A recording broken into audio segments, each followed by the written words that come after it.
Welcome to Tablenauts. My name is Max. I'm Doolin. And I'm Kenny. And today we are going to talk to you about 9 of our most exciting Game of the Show games from Gen Con 2025. If you want to hear us talk about all of the games we've picked up, there's another video where we're running through our haul, and then you can check out our podcast Board Game Box Office found wherever podcasts are found to get our more in-depth thoughts as we go throughout these plays. Because, of course, today is Monday, the Monday after Gen Con. We have not played all of the games we've already purchased. We have not played all the games we're going to talk about today. At least I have not. But I am exceptionally excited to talk to you about these games. So, we've each picked 3 games. Let's kick it off the list, Kenny. What is one of your games that you are most excited about from Gen Con 2025? Oh my God. Ruined! One of the big games, I think. You have ruined this video for One of me. the big games of the Recon was Ruins. It's by John DeClaire. It's a card creation I do declare. game. It's right up my alley because it's like a... That's what you're going to say every time you skip me. That's Dallas. That's Dallas. It's right up my alley because I love like ladder climbing, card shedding games. And that's what this is, but it's a really unique twist where you're basically upgrading cards as you go along, skipping turns on Max so he gets upset. Max wasn't the only one that was skipped. I was skipped a bunch. But if we did tally it, it would have been most me. It's fine. Maybe. No, for sure. It's really a cute game, kind of unique and clever idea. I think it's a riff on Custom Heroes, I think, which came out several years ago. But so this is I didn't know that. Yeah, so this is a new take on it. What's that? Nothing. Oh, okay. I liked it. It wasn't like, a mind-blowing game, but this is one I wanted to pick up at Gen Con. So, big reason why I went to the All Play booth. Sure. I think Doolin liked it. I did. I made a comment that I'm going to stick with, which is we've all played Balatro, and one of my favorite things about Balatro is at the end of each round getting to upgrade some of the cards that you have that you get to use a bunch of times. In this game, you can use a card and you can upgrade it, and then all of a sudden you have 2 chances throughout the whole game to say, this one's mine the rest of the game, every time it gets played. And I did that really early on, and you can upgrade a card up to 3 times with 3 different colors, and I just had a 25 that got thrown in my hand every single time, which is great. Yeah, and I mean, I think this is only $19, and the production on it is stellar. It is really nice. Yeah. Comes with sleeves. Yeah, it comes Tons with of sleeves, and so I think you can't go wrong with it. Even though the deluxe stuff is only maybe $5 more, so I would definitely. Did we play with the deluxe stuff? It's just the tokens that are the plastic tokens. Oh, Otherwise, yeah, those are nice. I like everything them. else is pretty much standard, but. I was impressed with it. It didn't blow my mind or anything, but I thought it hit what I was wanting to see. So Fair enough. I like it, and it's definitely fun enough. I just have a couple of qualms with it. I think that the upgrading is something I didn't invest in enough early enough, so I definitely missed out. I lost, and I'm not blaming my loss on the skip, but I fundamentally, every time I play a game with a skip this person, I just come away being like, why is that still a thing? Why has that not been extinct from board game design? And if someone can tell me why it's here, I will listen to you and try and understand.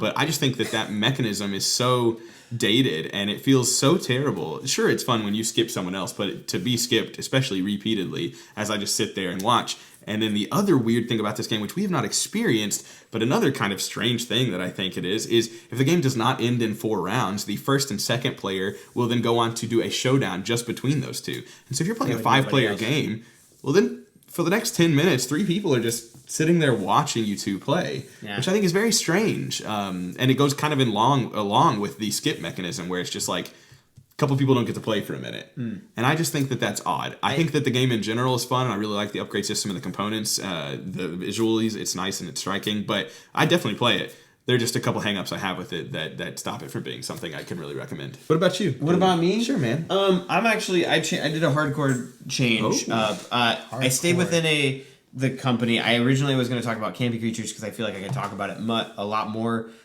because I own the original and I do think it's a good upgrade. But this is a game that I've been thinking about for a long time and have wanted for a long time, and ever since Gamma, seeing the upgraded version of it, Parks has to be on one of my most anticipated. Sure. And what's fun about this pick being for this video is you guys have played it and I haven't, so you guys get to talk about it instead of me. Why do you think it's a dueling game? Well, it's been a long time since I've played it, and I know that there's also a couple expansions included, and this edition has changed up some things from the core game when I played it. But, I mean, it is a game that I think can appeal to, like, gamers, hobby gamers, and non-hobby gamers alike, which is immediately a draw for you, I think, when trying to get your family into play. It is national parks, which is something you love. You love going to the national parks. You love hiking in the nature and stuff like that. The art's great. I think that the way that the game actually plays is pretty unique. It's not like the only game I've ever seen it done before, but the way that you navigate the shared player space, I think is just interesting, and it's a good time every time. So for me, it's just... I could be completely wrong, but isn't it technically a rondelle? Because like you'll go to the end of this track and then you'll go back to the beginning of it. Yeah, kind of, sort of, and you can choose to like navigate how quickly you maneuver on this, and there are benefits and negatives to moving too slowly or too quickly, which I think is a fun piece of strategy that the game has. Yep. Cool. He backs out all the words, so yeah. I got nothing. But I think it's like just like really cozy and chill game. So I think that's probably the number one. There's coffee, there's cameras. Unfortunately, I can't play it with my family because it's 1 to 5. But I was hoping that this could be a game that Emily and I play, or at least try solo. For sure. For sure. For sure. But yeah, I'm excited about Parks. I forgot where my games went. The first game I want to talk about is Scream by Bezier Games, which is... Best play of the convention. Genuinely, probably the best play of the convention. And I mentioned in the previous video, if you're coming from there, that it's hard to say whether that is the game's fault or the company that we had, the mood that we were in. But wow, this was so much fun. And it's really quite easy to talk about this, in my opinion, if you have a background of something like Silver. Because I've played Silver Bullet before. Scream takes a lot of the mechanisms in the Silver genre or Silver category of game series, thank you, and it kind of makes it a little more silly. And for me, that's great. This is Silver if you could lie and call people out on their lies. And the game is just so much fun and more hilarious and less like... It's still thinky because you want to win, but it's less like... deep, and you're like worried about it. Like I don't play Scream sitting there like, I'm gonna lose, like I might if I was playing Silver. And I just had so much fun with this game. But essentially, you are starting with 5 cards flipped face down that you don't know what they are, and 1 card flipped face up that you do. And on your turn, you're going to draw a card and either swap it with a card you have, or you're going to use the ability on that card. And it's that simple. And then when you get down to 2 or less cards, you can scream, in which case you give the other opponents at the table 1 more turn to try and best you. And then you count up your cards, the value of your cards, and the lowest value wins that round. And the game's just really fun. I had an absolute blast playing this, and if you have any interest at all in the Silver series, but want something a little more silly and fun and chaotic, I can't recommend this enough. It was so funny. I enjoyed this tremendously, and immediately thought, we have to play this with Patrick and Kenny at home. Oh, yeah. And I think, this is great. One of the games really surprised me was Pillars of Fate by Ivy Studios. This is a 2-player lane battler game. And, it's pretty typical lane battler, but it has that twist of the Veiled Fate system, where basically you're trying to put strength onto a lane to try to win it. But the influence of either tails or feathers will shift what's actually going to score, whether you're going to get positive or negative points. There's a lot of hidden information in the game, which makes it a lot more interesting, because maybe you're going to play a card face down that's maybe a really high number, really low number, and that can really, the fun mind games of that is really cool. But yeah, I liked it. Pillars of Fate. You sold me.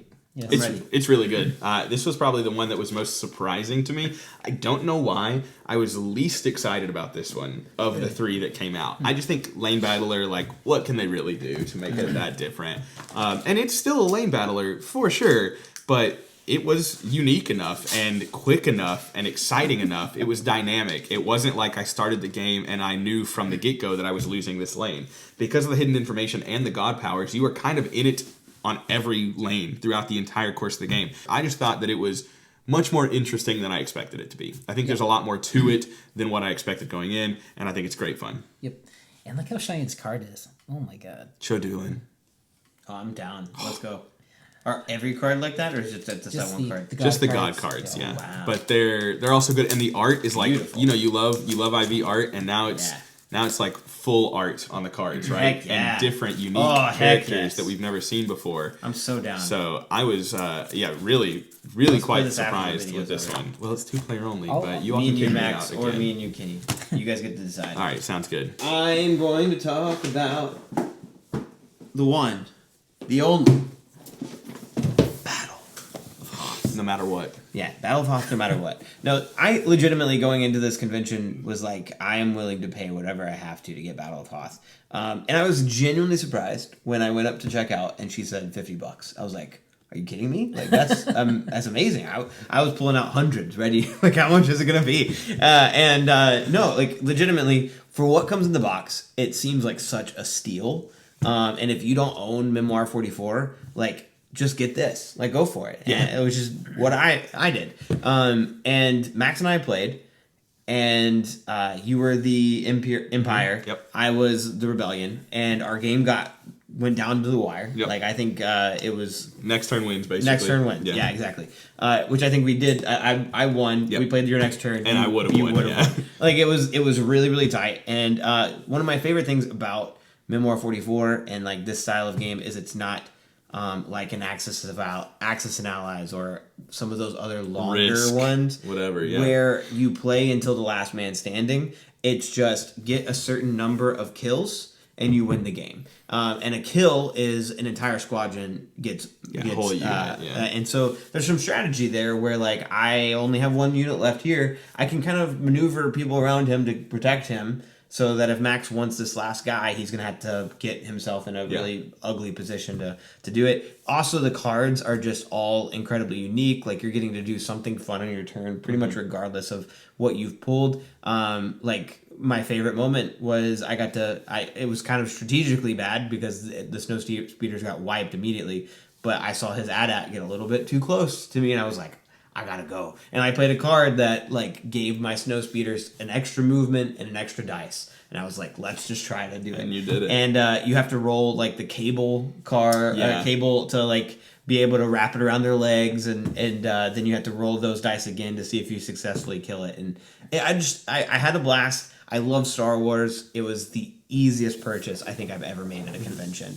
And then meeting the designers, they're both incredibly kind, and I'm excited to play this more. My dad is already incredibly excited to play this with me, and I don't know how. I know that you can play with 4 players if you have 2 copies. It does say 2 to 4 in the base box. I would bet that the best is just 2. Yeah, probably. But Battle of Hoth, awesome. Yeah. Great fun. I think every little wrinkle that was added into this is an improvement over Memoir 44, and there's not a whole lot. It is Memoir 44, but that's a complimentary thing.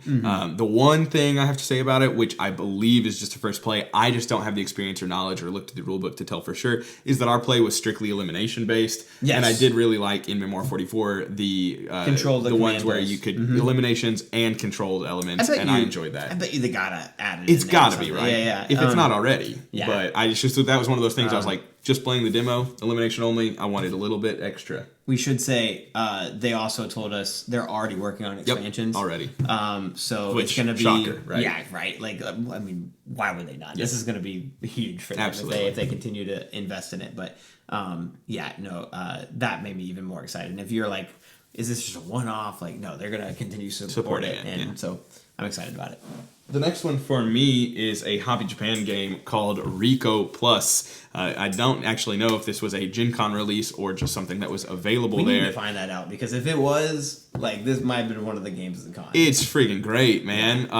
It is just, I saw this recommended to me in the Board Game Barrage Discord, and I was just like, let's go. It's $10, and you get a really nice production of these lovely, though admittedly mundane cards that have trash and recycle on them. And I was talking about earlier, sometimes the best games are the most mundane themes. And essentially you have 4 different segments that you are recycling to and then collecting. And just the strategy of when to add to what lane to either fulfill that collection and gain a reward, or to try and avoid getting an entire hand of cards, because you have a max hand limit of 5, and if at any point I place a card here which makes me draw 3 and I already have 4 in my hand, well, now I have 7. I have to discard 2 to my overflow, which are just straight up negative points at the end of the game. Yeah, and points are hard to come by in this game already. Our games ended like, the highest scored out of like 4 plays was like 15. Yeah. It is tough. Yeah. And there's a strategic element of which rewards to get, because if you have only one of a color of a reward, you don't actually score it. So if you wait till the end to get the 5-point blue, It doesn't matter if that's your only blue; it's worth 0 actually. So I just think that every turn, the decisions were crunchy, not difficult, and just such a blast to play. Huge highlight for me. This was really, really impressive, and one that I won't shut up about recommending to people for a long time, probably.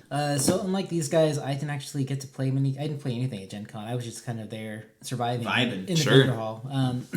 Well, one game I'm really excited about all of the Bite Wing games that I picked up there, but Orbit's the one I think I would get tabled first because it is probably the quickest. I think probably 45 minutes or so. Just say Ego? He said get tabled first. Last time it was Ego. Yeah, Ego's smooth. Yeah. You keep changing on me, man. Is this Knizia? Yeah, this is Knizia. This is his new design, though. Is it actually a new design? It's his new design, yeah. So Orbit is a racing game. You're basically trying to start at one point of the solar system and trying to hit like several different points and then getting back to your home planet. We're tourists. Yeah, as you're going along, you're kind of getting upgrades to your ship so that you can go further and kind of like use the different spots on the board that maybe let you go through hyperspace or just go in a big straight shot across the board. You can like leverage using the planets themselves to like make big moves. So it seems like a kind of like a fun, dynamic, kind of silly racing game that plays in a pretty quick amount of time. And I mean, like Bitewing's productions are always amazing. Sure. So, they tend to make them really nice without like overdoing it with like, minis and stuff like that. So I always appreciate that. Hopefully we'll get to play break this out soon. Yeah, definitely looking forward to Orbit. I want to play Ego more, but Orbit looks cool. Ego Nice. looks really great too. Yeah. I feel bad because leading up to Gen Con, I had no idea that they were about to release like 3 space themed games. You're not paying enough attention, man. I'm not like to anything really. Like because they Should just released board game box office. Should.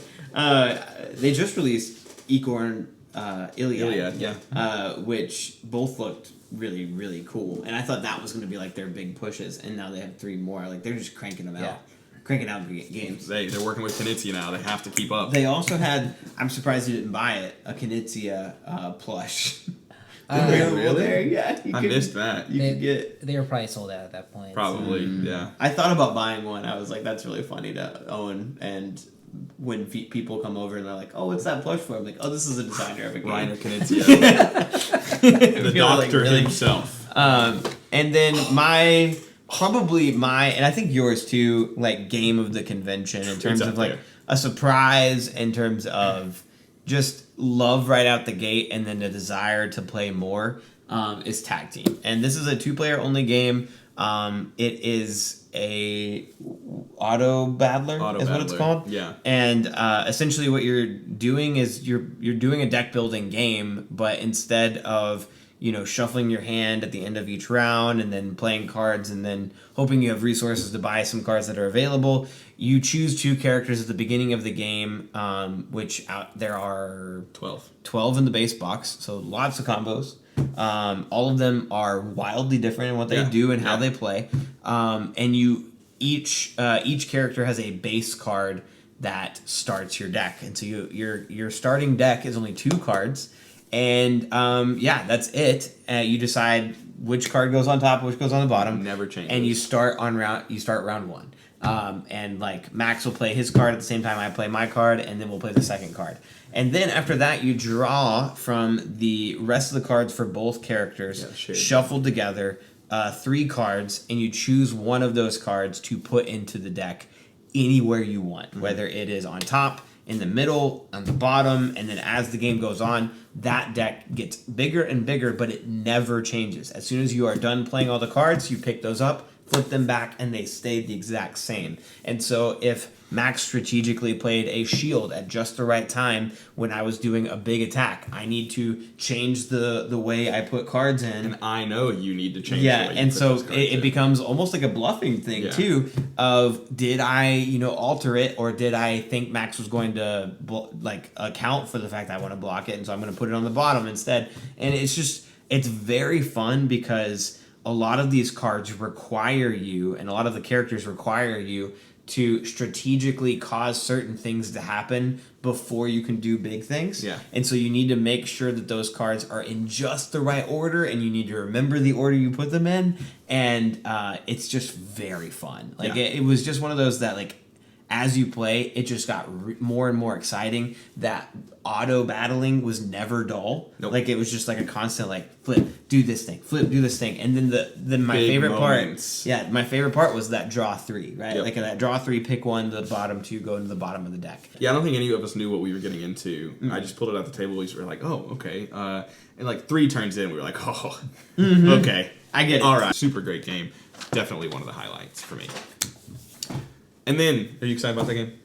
Yeah. Cool. And then, to cap off of a game I've played a lot to a game I've not played at all, I have a game called Pili, The New Challengers, which is by, I don't even know, and I should have looked, and I'm very sorry. I thought this said CGE at first, but Nope, it's totally not. sure It's doesn't. like the little weird thing. This but we got is... what booth?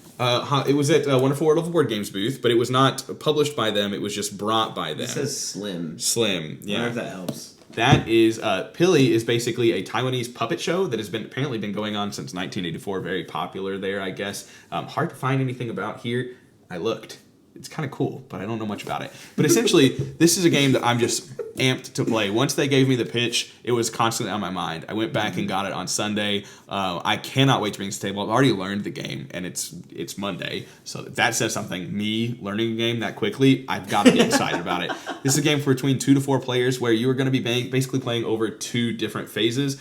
You can combine them, which is how I think it should be played. Or if you want, you can play phase 1 and end the game after phase 1, or strictly phase 2 and end the game after phase 2. But I think the game should be played combining them. And essentially, the first phase is going to be a Puerto Rico-esque action selection system where you're going to be taking an action on one of the 6 cards available, and I get a stronger version of that than my opponents, who will then follow taking a lesser version of the same action. That action is then locked out, and until everybody selects it, then you reset it, do that again 7 times. All the while, we are trying to basically increase our power of our Kung Fu fighter. You are learning new cards, you are getting new weapons, you are defeating opponents, you are gaining allies, you are mastering your ki, you are getting so many new things, and that is how the first phase is. After that, you tally up the points that you've acquired throughout that phase, and if you want to end the game there, bam, there's a winner. But if you want to continue going, whoever scored the most points gets a benefit, extra health in the second round. The first and 4th player will team up against the 2nd and 3rd player in a 4-player game, or in a 3-player game, the first player gains a lot of health and a legendary weapon, but is being double teamed by 2 and 3. So it's going to be a 1 versus 2 in the second section, which is essentially Battleship with cards. Yeah. It's very interesting. It is hidden movement and hidden attacking direction, and you've got cards that are going to have like an arc attack where it's going to hit everything 2 spaces in front of you in an arc of 5, or it's going to go in a straight line and then to the left at the end. So I think it's really interesting to be played in 2 different phases. I think each phase alone sounds cool, but the ultimate battle with them combining just sounds phenomenal. Really nice production, really good art, and just a unique theme that I couldn't be more excited about. Yeah. Do you know about this beforehand, or No. Oh. No, I didn't know about this at all. I've known about Wonderful World of Board Games, which again, this is not published by them, but they brought it to the con. So I was already excited about checking out their booth. I did end up purchasing Castle Razors as well, and you purchased the 12 Ibexes from their booth, also not published by them. But on the final day, there was a combo price of this and Castle Razors, and I was like, it's too good to pass up. Yeah. It's too good to pass up. I've got to get it. So I'm very excited to try this out, and I hope it's good. I said Kenny's interested. Yeah. It does say the first immediately player is the going there. last person to watch a Kung Fu movie, which you would be the leader for. And you know how I know movie that? did you see? Because I listen to Board Game Box Office. Link in the description where we talk about all the movies we've been watching and all the games that we've been playing. Those are the games that we are most excited about from Gen Con 2025. As we get these played, as we play the others that we're not talking about in this video, we will be certain to bring them to monthly recaps here on the YouTube channel and, of course, our bi-weekly episodes of Board Game Box Office. So we hope you check us out there. Thank you, as always, for listening, watching, liking, subscribing. We do appreciate you so very much. And we'll see you next time. Bye.